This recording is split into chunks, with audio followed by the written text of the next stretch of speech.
Assalamualaikum wahai anak kaum nan tua. Pas Aceh. Jadi inti dari persoalan politik ke depan itu kita memperbaiki paradigma. Jadi yang boleh Danyo menjadi sebuah pergerakan dakwah untuk perbaikan perilaku dan mindset yang di dalam berpolitik. Karena persoalan itu bukan yang jelas itu kursi-kursi di legislatif, eksekutif kita tidak akan pernah kosong. Selalu ada isi dan pernah kita kuatkan. Kita yang perlu sekarang perbaikan perilaku politik. Itu yang paling penting.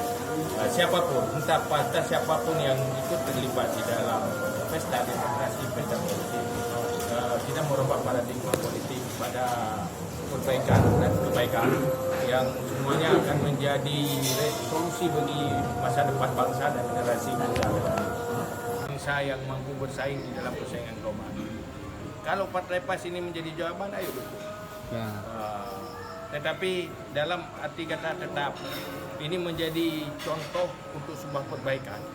Karena intinya bagaimana mewarnai parlemen itu menjadi baik. Itu yang menjadi inti dari persoalan tanya berpolitik.